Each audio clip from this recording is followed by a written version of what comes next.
something that I've been thinking about more and more as a 34-year-old woman is how like certain things that I'm able to do biologically are coming to an end. Oh, sure. Specifically like the ability to have children. And I've always been very like, I don't want kids. This is not for me. I've never had that desire to be a mother or to have a family in that sense. But more and more I'm thinking like, am I going to be looking back on my life as like a 45 or 50-year-old woman and going like, you should have done that. And then even though you've been staunch in your choice, that doesn't mean that you won't change your mind. It's like, it's one of those things where it's like, okay, and then what do you do then? Like, or like, what if I'm like 42 and I'm like, I really want kids. Don't these women realize the pattern? I mean, they waste their prime and want to settle down during their decline. After having fun and not doing your work, it's not okay to show up at the office and ask for a raise. Extrapolate this idea to the world of dating, and you'll understand what it means. Having experience is required to get promoted, as long as that experience has to do with how to be a loyal partner and looking for solutions. Experience in bed is not what men look for. The objectification of both men and women is turning the dating scene into a mess. Even if you're a gentleman, the woman you date might be looking for someone else. Then she dumps you in favor of Chad, and when she gets ghosted, she thinks all the men are bad people. No, they're not. She just chose bad prospects, and now she wants the next guy to accept her past?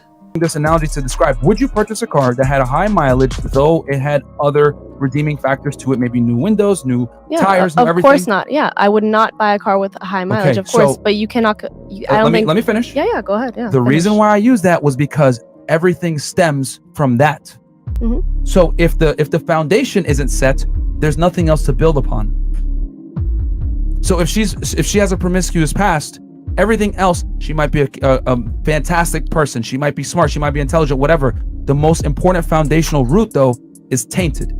Okay, yeah. The seed is off. So therefore, you can't plant a tree that's going to grow with great fruit if the seed is off. Damn. Yeah, you're free to think that way. Not all men think that way, though. I'm just saying, but you're free to, yeah. No. Men all think this way. Newton's third law is something modern women hardly understand. Anyway, in today's video, you'll get to know a lot about the mental processes women go through when they ride the decarousal, why they end up going for bad options, and why men are increasingly tired of modern women's changing behavior. Stick around because I'm sure you're going to love this one. But before we go any further, let me share the comment of the day. Shout out to Down to Stand Up. He said, when the entire mechanisms of a society are predicated on catering to one specific gender, how could there not be double standards?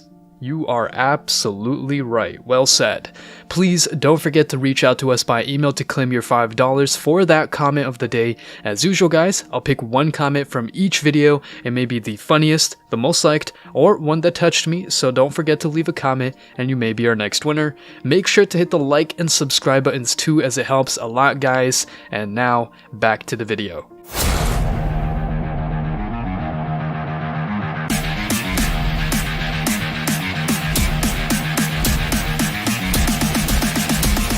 Embrace your masculinity.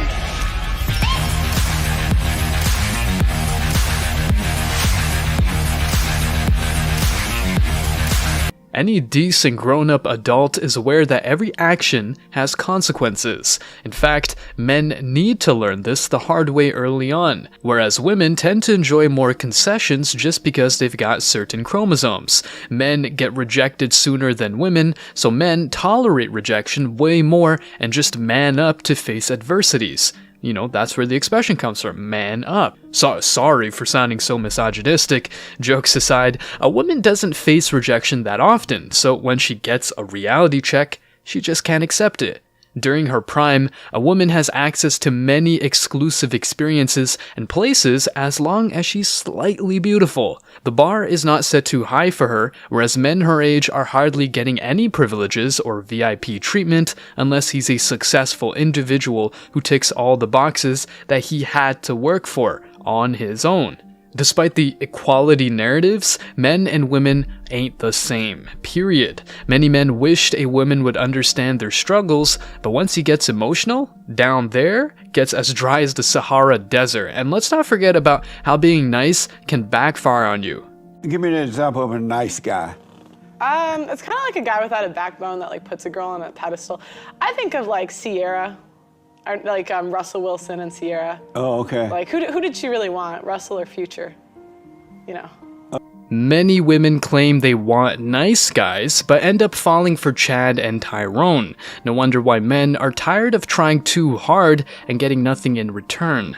A man who brings flowers, opens doors, and pulls out chairs for women is doing too much. And by the way, these actions don't only apply to simps, but also to high-value men who have each and every metric of their lives sorted out.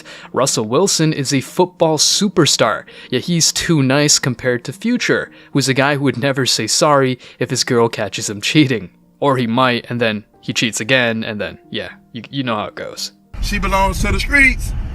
These modern times have proven over and over again that nice guys, including those with on-point finances and fitness, have a hard time in the dating scene.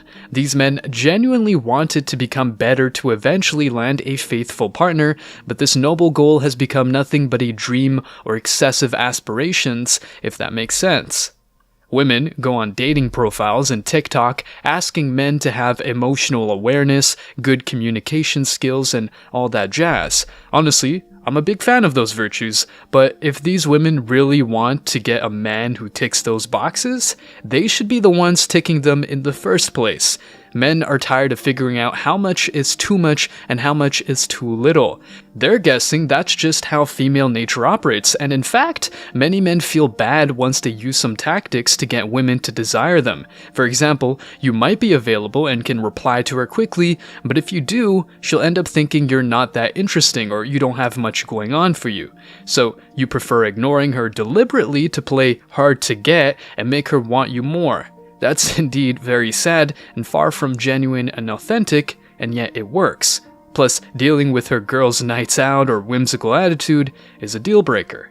And if he's showing all of the right signs, like good communication skills, like he's showing me that he wants me. Yeah. I would definitely have a conversation, and in that conversation, I would gauge what kind of man he is. Is he asking and he feels uncomfortable for X, Y, and some of those reasons to me wouldn't be valid, but some of them, and I think a certain man could show me, and I'd be like, you know what, maybe that's not the best idea. If we were dating and a man's uncomfortable, then I'm absolutely going to listen. Last question. But I'm not going to, if that becomes a habit that every time I want to go out with my friends, you're like, no, stay in, I don't like that. This is a headache to a girl that doesn't listen, and he has to argue with every time he asks her to do something. It's like a headache. Take a look at his chick. She's very attractive and even recognizes that the man she's hanging out with is a good catch. He's got good communication skills, i.e., he's not ghosting her like Chad or Tyrone, he's transparent and loyal, etc. She even claims he's got all the good signs, but him asking her not to hang out with her female friends, who might be single, is a huge no-no. Give me a break. A modern woman is willing to exit a relationship just for some validation, attention, and fun with her female friends. Well, let me clarify. A man who sets these boundaries is rarely telling her to just delete her friends. As much as some men are very controlling, the majority just don't want their chicks to go to the club for obvious reasons. We know how men think.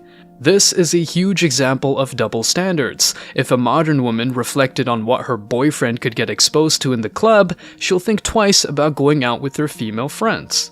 This is a dream world hypothetical scenario. Would you be okay with your long-term monogamous partner going to a nightclub, bar, or party type environment where throughout the course of the night, he's going to get approached, flirted with, and sexually pursued by numerous attractive women, some of which are more attractive than you and could potentially be a better partner than you, and these women are buying him drinks, getting him drunk, and enthusiastically want to sleep with him that night and steal him away from you. And his single manho friends are rallying, being a bad influence. You're gonna tell me you'd be okay with that. Would you guys be okay with that? That's not necessarily what happens on a night out. I don't know if you noticed, but he described what woman. So that's exactly what's going on.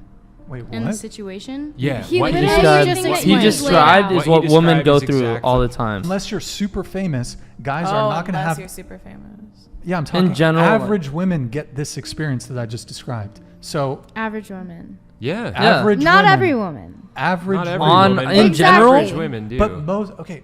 I get it. You're going to tell me you'd be okay with that. Okay, no, not with that. Definitely no. So you can see how this can be a little contradictory because none of you would be okay with it, right? But then you say guys should be okay with girls going out all the time. But that's exactly the scenario. She didn't say Oh, that. you didn't say that. But you two mainly said that. Yeah, like why are you guys asking us this question unless you think like every guy does it at a club? You got speak into the microphone, please. So I was asking, like, why would you ask the question unless you think like every other guy does that in the club? Like, you asked the question for a reason. Like, the reason why he asked this question, she was asking why are you asking that question? The reason why he asked that question is because we were receiving criticism for saying like it's a deal breaker if a girl's regularly going to clubs without us.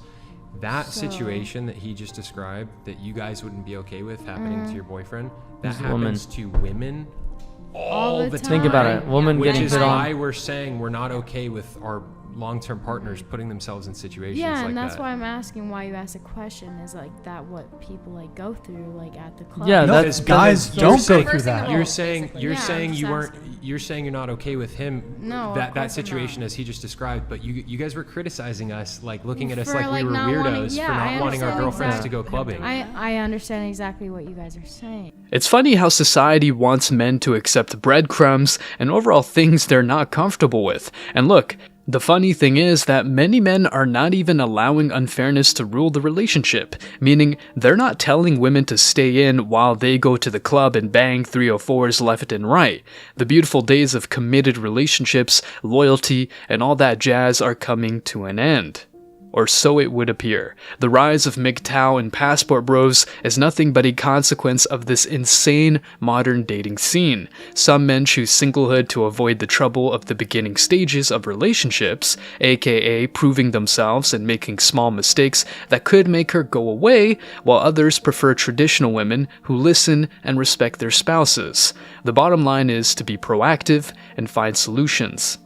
The strong and independent woman will realize sooner or later that she wants a man to settle down with, but if she thinks Chad will be a good candidate, she'll only get disappointed. Stay strong, guys. As always, I wish you tremendous success.